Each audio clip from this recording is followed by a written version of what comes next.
again, like if you think disassociation, I no longer associate myself with what?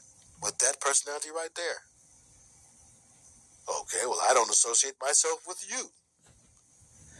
And we collectively, we don't associate with that part of the personality over there. So it's different personalities. If we say personalities, we're using psychology-ese.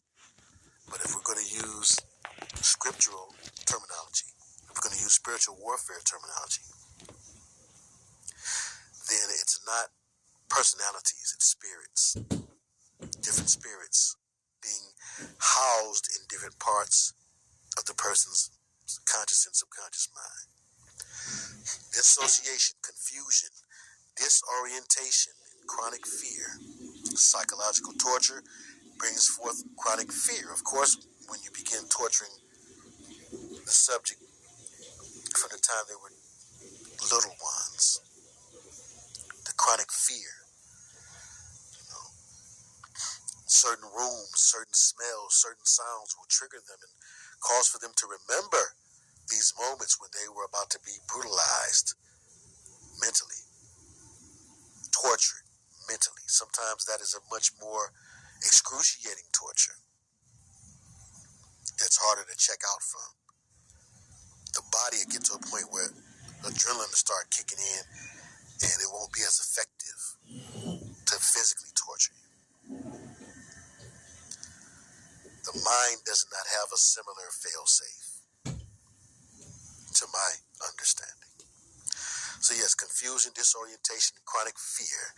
You will compromise and eventually sacrifice your sound mind. According to 2 Timothy 1 and 7, you can only have either fear or you can have power, love, and a sound mind. If you have fear, you cannot have power, love, and a sound mind.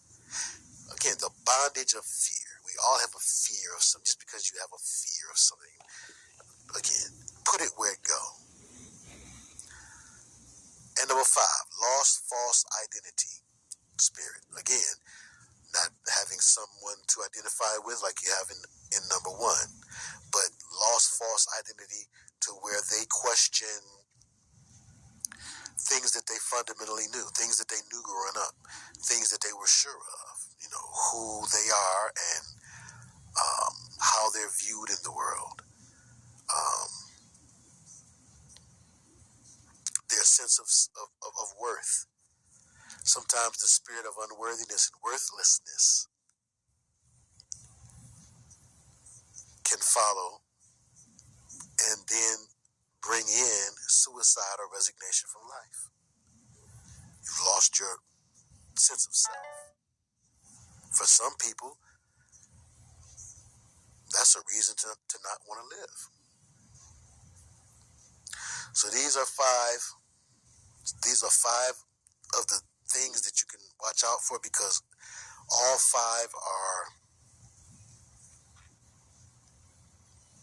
textbook parts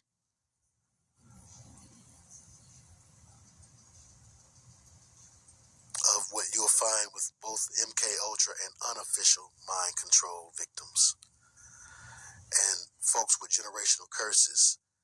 Again, these same things, not always in the order of 1 through 5, but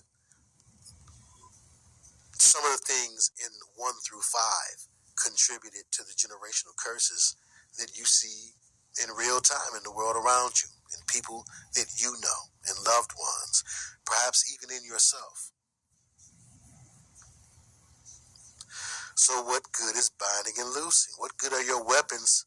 Are your weapons mighty for pulling down strongholds or no?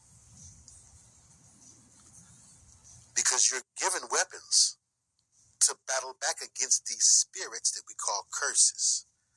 We need to change our perspective on some things. What is a curse? It is a spirit. What's a curse? A curse ain't nothing without a spirit to go with it. not a smell and an aroma. It's not a particular chemical compound on the elements chart. What is a curse? A curse is a spirit sent to you to wreak havoc in some way.